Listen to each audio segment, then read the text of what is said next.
اور ان آستانوں کے ذریعے سے انہوں نے بت پرستوں کا خاتمہ کیا اور توحید کے پرچم کو بلند کیا.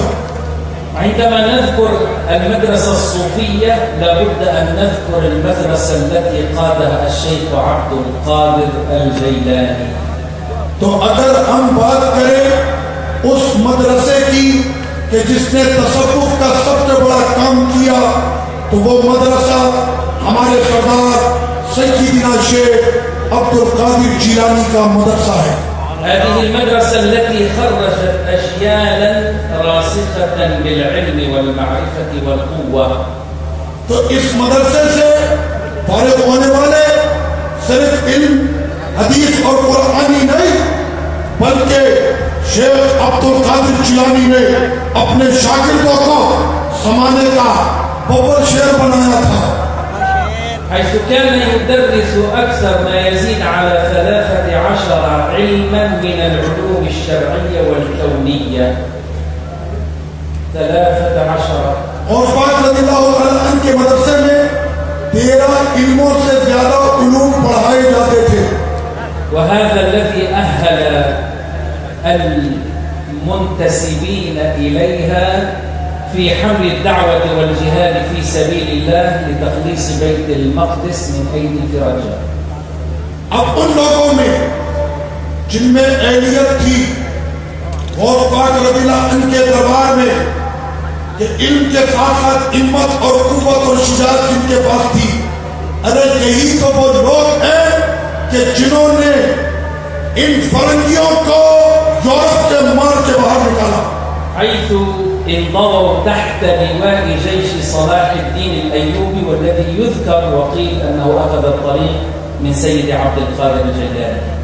اور اب میں آپ کو ایک ایسی بات بتانے جا رہا ہوں، نام تو آپ نے سنا ہوگا سلطان صلاح الدین ایوبی کا کہ جو بہت بڑا فلسطین کا فاتح، ان کے لیے بھی یہی کہا جاتا ہے کہ وہ بھی شیخ عبد القادر جیلانی کے شاگردوں میں سے. وإذا ذكرنا المعارك الكبرى في الإسلام وإلى القادة العظماء فننظر إلى الإمام القائد نور الدين زيدي. اور اگر ہم اس مسئلے میں دیکھتے ہیں تو صلاح الدین ایوبی جس مدرسے میں پڑھتا رہا وہ صلاح الدین ایوبی کے استاد نور الدین زنگی کا مدرسہ ہے. فنور الدين زنكي هو التقي الورع الصوفي الذي حارب الصليبية. یہ نور الدین زنگی کون ہے کہ جو متقی بھی ہے، زاہد بھی ہے، صوفی بھی ہے، اور اس نے صلیبیوں کو فلسطین سے مار کے باہر نکال دیا تھا. وكان جليس رجال التصوف وهو الذي قرر كتاب إحياء علوم الدين للجيش كله. اور نور الدین زنگی نے اپنے لشکر میں جتنے لوگ تھے لڑاکا فوجی ان پر لازم کیا تھا امام غزالی کی احیاء علوم الدین کہ ہر ایک یہ کتاب پڑھے گا تصوف کی. وعندما نذكر نور الدين لابد وأن نذكر القائد البطل صلاح الدين الأيوبي الذي جاء تبعا لنور الدين زنكي، هذا الإمام الذي حرر بيت المقدس. اور جب ہم ذکر کرتے ہیں صلاح الدین ایوبی کا تو خود بخود ذکر آتا ہے نور الدین زنگی کا، اس لیے کہ صلاح الدین ایوبی تو شاگرد ہے نور الدین زنگی کا. اور آپ جانتے ہیں صلاح الدین ایوبی کون ہے؟ جس نے پورے بیت المقدس کو آزادی دلائی تھی. وكان يوصف بالصوفي الزاهد الورع النقي التقي. اور آپ جانتے ہیں کہ یہ سارے کے سارے صوفی زاہد اور اپنے آپ کو محرمات یہ اپنے آپ کو شبہات سے بھی بچاتے تھے. وصلاح الدين هو تلميذ الشيخ أبي الفتوح عندما جاء إليه ليفتح البيت وليحرر بيت المقدس فقال له شيخنا ادعو الله لنا بالنصر، فقال له يا صلاح الدين اذهب فأصلح داخلية الجيش يعني من المعاصي.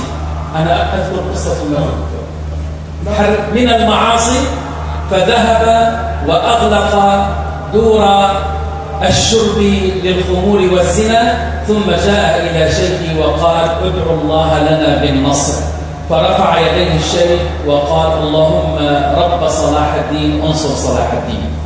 سلطان صلاح الدین ایوبی نے جب ارادہ کیا بیت المقدس کی آزادی کے لیے، جانتے ہیں کیا کیا؟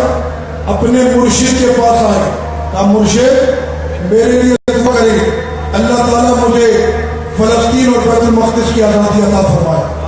مرشد تربیت کرنے والے فرمایا جا اپنی فوج کی تربیت کر، دیکھ تیری فوج میں کوئی شراب پینے والا تو نہیں ہے. گئے نورالدین اور پوری فوج کی تربیت کی، اور جب ایک بھی اس میں برائی باقی نہ رہی آئے اپنے شیخ کے پاس، کہا اب میری فوج میں ذرہ برابر بھی برائی نہیں ہے.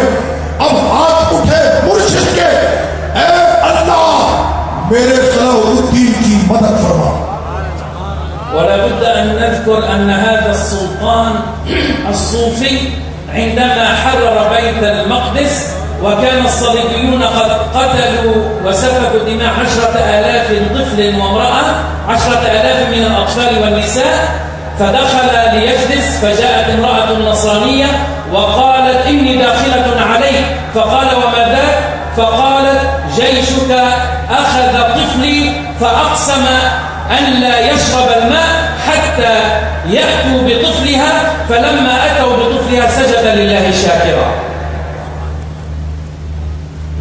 سلطان صلاح الدین ایوبی کی یہ فوج جس کی تربیت ان کے ہاتھوں پر ہوئی، صلیبیوں نے 10,000 مسلمان مردوں اور عورتوں اور بچوں کو قتل کیا، 10,000.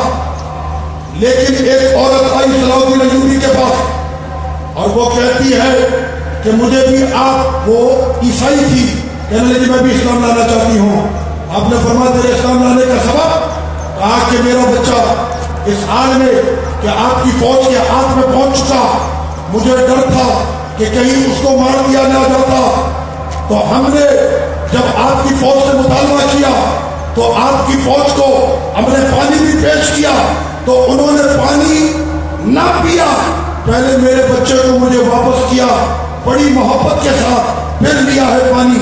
میں سمجھ گئی کہ یہ فوج صلاح الدین ایوبی کی فوج ہے. وإذا ذكرنا الفاتحين لابد أن نذكر من ذكر بحديث رسول الله صلى الله عليه وسلم في مسند الإمام أحمد عندما قال لتفتحن القسطنطينية فلنعم الأمير أميرها ولنعم الجيش ذلك الجيش. تو اس میں آقا علیہ الصلوۃ والسلام کی حدیث پاک ما ذكر رواه الإمام أحمد. امام احمد نے اس حدیث پاک کو روایت کیا ہے. آقا علیہ الصلوۃ والسلام نے ارشاد فرمایا کہ قسطنطنیہ جس کے ہاتھ پر فتح ہوگا کیا ہی امیر ہوگا اور کیا ہی پیاری فتح ہوگی. المقصود بهذا الكلام هو محمد الفاتح فاتح القسطنطينية. تو یہ جو بات ہو رہی تھی محمد الفاتح القسطنطنیہ کی کہ جنہوں نے قسطنطنیہ کو فتح کیا تھا. أتعرفون كيف فتح القسطنطينية بعد أن عثر ذلك على الصحابة الكرام؟ کہ محمد الفاتح نے قسطنطنیہ کو کیسے فتح کیا تھا کہ بعد صحابہ کرام کے دوبارہ یہ ان سے چھین لیا گیا. لما أراد فتح القسطنطينية أرسل وزيره إلى الشيخ الملقب أخ شمس الدين، شيخه في الطريق يدعو أخ شمس الدين، هذا الشيخ أخ شمس الدين لما أراد أن يفتح القسطنطينية أرسل وزيره إلى شيخه نعم أخ شمس الدين. اور جب محمد الفاتح نے قسطنطنیہ کو فتح کرنے کا ارادہ کیا تو اس نے اپنے وزیر کو بھیجا آقا شمس الدین کے پاس، يدعوه إلى الحضور معه، فحضر وبشره بالنصر قبل المعركة. تو آقا شمس الدین کو بلایا تو آئے آقا شمس الدین اور دعا بھی کی اور محمد الفاتح کو قسطنطنیہ کی فتح کی بشارت بھی دی. وقال له ستفتح القسطنطينية إن شاء الله على يد المسلمين في العام كذا في هذا العام وفي اليوم كذا. اور آقا شمس الدین اللہ کے اس ولی نے کہا اس دن اس مہینے اس سال فلما جاء الوقت المعلوم والموعود ولم تفتح القلعة ذهب الوزير إلى الشيخ يسأله عن السبب. أنت قمت في هذا اليوم، فوجده ساجدا على التراب في خيمته يبكي ويتضرع، ثم قام وكبر وقال جاء النصر. اب جب وہ وقت آ گیا اس کو دنیا فتح نہیں ہوا، محمد الفاتح نے اپنے وزیر کو بھیجا آقا شمس الدین کے پاس. آقا شمس الدین آستانے میں نہیں، میدان جہاد میں اپنے خیمے میں تھے. کہا کہ وقت آ گیا تو اس کو دنیا اب تک فتح نہیں ہوا. آقا شمس الدین سجدے میں گر گئے، روتے ہوئے دعا مانگی، سب اٹھایا، وزیر کو کہا جا کر محمد الفاتح بادشاہ کو خوشخبری سنا دے، وہ دیکھ اللہ کی مدد آ چکی ہے. فلما تكلم هذا قام الوزير فنظر إلى المعسكر فإذا قد دخل الجمع وفتح ببركة الله ودعاء هذا الشيخ القسطنطينية. اب جب وزیر نے اس طرف منہ اٹھایا تو وہ دیکھ رہا تھا کہ مسلمان محمد الفاتح کا لشکر قسطنطنیہ میں داخل ہو رہا تھا. أتعرفون ماذا فعل السلطان بعد هذا الفتح؟ آپ کو پتا ہے سلطان محمد الفاتح نے اس فتح کے بعد کیا کیا؟ جاء إلى خيمة الشيخ وهو مضطجع وقبل يده وقال له جئتك لحاجة عندي. اب محمد الفاتح آقا شمس الدین کے پاس آئے، اپنے شیخ کے پاس، وہ لیٹے ہوئے تھے، ان کے ہاتھوں کو چوما اور کہا کہ میری ایک حاجت ہے. قال وما هي؟ قال أريد أن أدخل الخلوة عندك أياما. تو کہا کہ میری تمنا ہے کہ میں آپ کے ساتھ آستانے میں کچھ دن رہوں. فلما أتمها أعطاه الأوراق التي يريد أن يقرأها فجلس على ركبتيه يستمع. فلما أتمها السلطان طلب منه أن يعين له أين قبر سيدنا أبو أيوب الأنصاري. تو جب ان کے یہ دن پورے ہوئے اور آد اور بدائی سے بھی نواز دیا، بیٹھے تھے محمد الفاتح آقا شمس الدین کے سامنے دو سالوں، تو کہنے لگے کہ مجھے یہ بتائیے قبر ابی ایوب الانصاری، مجھے یہ بتائیے سیدنا ابو ایوب انصاری کی قبر کہاں ہے؟ فرأى انوارا تخرج من مكان ودله على المكان فحصل معه الحال الذي بشر به رسول الله صلى الله عليه وسلم. تو وہاں پر کسی قبر کو ظاہر میں نہیں تھی، لیکن آقا شمس الدین نے کہا اس جگہ پر ابو ایوب انصاری کی قبر ہے. جب وہاں پر کھودا گیا تو وہاں پر ابو ایوب انصاری کی قبر ظاہر ہوئی. تو یہ آقا محمد الفاتح کہتے مجھ پر غشی طاری ہوئی اور میں بے ہوش ہو گیا.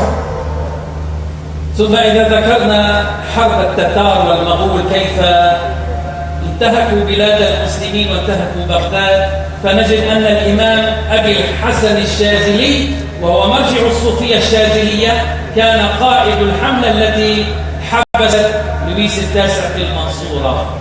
تو اب آپ کو میں بتاؤں، نام تو آپ نے سنا ہوگا تاتاریوں کے ظلم و ستم کا. جس وقت ان کے ظلم و ستم کی یہ آگ مسلمانوں کی بستیوں کو جلا کے کر رہی تھی، خاک کوئی بھی نہیں تھا مسلمانوں کی سرح پر لبے کہنے والا. پھر کھڑا ہوا وہ صوفی، دنیا جسے کہتی ہے ابو الحسن شاذلی. كان عمره فوق 60 وقد كف بصره فخرج يحمل الراية ويقول إلى الجهاد إلى الجهاد. اور یہ 60 سال کے تھے، آنکھوں سے نابینا تھے، ہاتھ میں جھنڈا لے کر نکلے اور کہتے تھے آؤ جہاد کی طرف، آؤ جہاد کی طرف. ثم إذا تساءلنا من الذي أدخل التتار والمغول في الإسلام إنهم أشياخ التصوف كما تعلمون. اور پھر اس کے بعد یہ ہوا کہ ان تاتاریوں کو صوفی کس نے بنایا؟ کہا ان تاتاریوں کو صوفی انہوں نے بنایا جو پہلے سے صوفی تھے. والشواهد كثيرة كثيرة لا مجال لذكرها الآن. اس پر تو میں اتنے دلائل دے سکتا ہوں، لیکن کیا کروں، وقت اجازت نہیں دیا. ولكن أذكر لكم بالأسماء بعض القادة من المجاهدين المتصوفة. چلے میں کچھ نام آپ کے ذہن میں یادداشت کے طور پر چھوڑ جا رہا ہوں، بس صرف نام یاد کرے کہ کس نے کہاں پر جہاد کر کے کون سا علاقہ فتح کیا. أبرز أعلام المجاهدين الصوفية ضد الاستعمار الأخير أولهم الشيخ عبد الكريم المغربي. عبد الكريم المغربي شیخ عبدالکریم المغربی یہ وہ مجاہدین ہیں کہ جنہوں نے کافروں کے قبضے کو توڑ دیا ضد الاستعمار الانگلیسی والفرنسی. یہ انہوں نے انگریزوں اور فرانس کے خلاف کیا تھا. الشيخ الأمير عبد القادر الجزائري أيضا. الشیخ الامیر عبد القادر الجزائری. الشيخ عمر المختار في ليبيا أيضا. اور لیبیا میں شیخ عمر مختار وهو من الطريقة السنوسية. اور وہ طریقہ سنوسیہ کے شیخ ہیں. أيضا الإمام الزاهر من آل أبي علوي. اور الامام ظاہر من آل ابی علوی. وهو الذي أخرج هولندا من إندونيسيا. کہ جنہوں نے ہولنڈیوں کو نکالا تھا انڈونیشیا سے. وأيضا أصحاب الطريقة الشاذلية والنقشبندية هم الذين قاتلوا الاستعمار بالشام. اور اسی طرح سے نقشبندیوں نے اور شاذلیوں نے بہت زیادہ ان بد مذہبوں کی حکومتوں اور ان کے ایوانوں کو ٹھکرا کر اسلام کے پرچم کو بلند کیا. وفي الختام كان لانتشار الصوفية وتملكها مشاعر العامة الدور الأبرز في اتساع حركات الفتوحات في العالم. اور صوفیوں نے اپنے جہاد کے ذریعے سے ملکوں اور حکومتوں کو فتح کرتے رہے اور کافروں کے قبضوں کو توڑتے رہے اور یہ سلسلہ ایک زمانے تک جاری رہا. وأقول كما قال أبو شامة هؤلاء جند الله وبدعائهم ننتصر على الأعداء. اور جیسا کہ کہا ابو شامہ نے کہ یہ جتنے بھی صوفی ہیں یہ اللہ کا لشکر ہے. ارے یہ ہاتھ تلوار کیا اپنے منہ سے بھی کہہ دے تو دشمن کی موت واقع ہو جائے. صلى الله على سيدنا محمد وعلى آله وصحبه وسلم.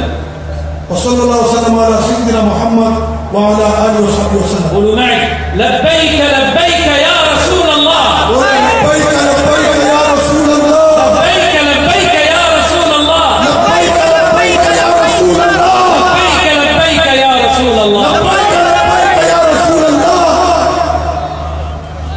اب آپ نے دیکھ لیا دنیا کے صوفیوں کے اتحاد کے قائد نے لبیک لبیک یا رسول اللہ کے نعرے لگائے. اب کوئی یہ نہیں کہے کہ یہ بریلوی ہے. سمجھ میں آ رہی آپ کے؟ آئیے آپ دیکھ لیں بریلوی ایک نام ہے, ایک لقب ہے, ایک شہرت ہے, لیکن بریلوی کا عقیدہ پوری دنیا میں. نعرہ تکبیر, نعرہ رسالت, نعرہ رسالت, یا رسول اللہ, حیدری, نعرہ غوثیہ, فیضان صوفیہ, فیضان علماء اہل سنت.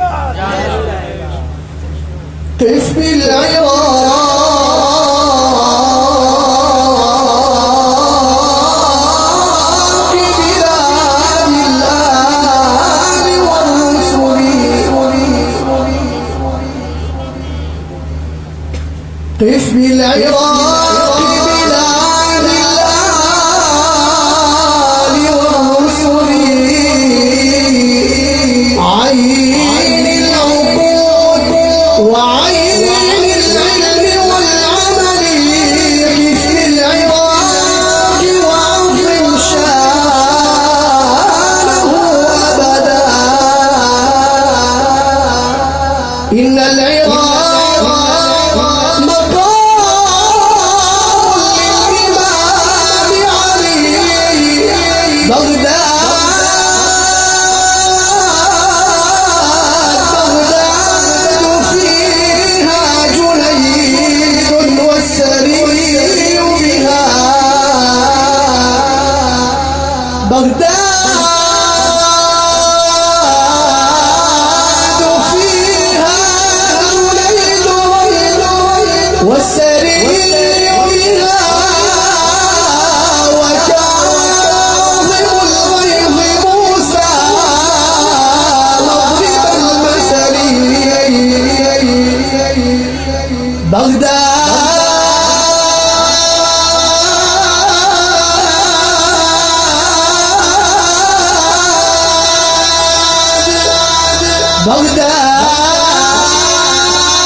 والله احبابي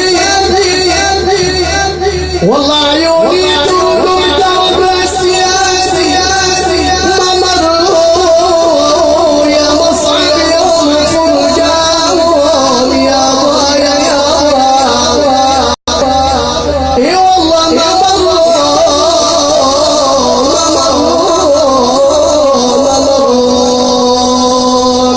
والله حرام القيل بعيوني ما مروا ما دام عيونهم عني يا ما دام عيونهم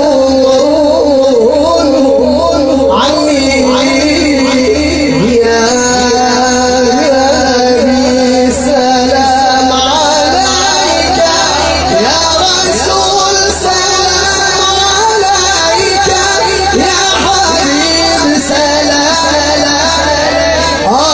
صلوات الله عليك يا نبي سلام عليك يا رسول سلام يا حبيب سلام عليك صلوات الله عليك ولعل البدر علينا يا سيد الوداع وجب الشكر علينا ما دعا لله داعي يا نبي جئت إليك أرتجي عفايا ليك فاغث يا خير مرسل بالذي صلى على يا نبي سلام عليك يا رسول سلام يا حبيب سلام عليك صلوات عليك تكبير تكبير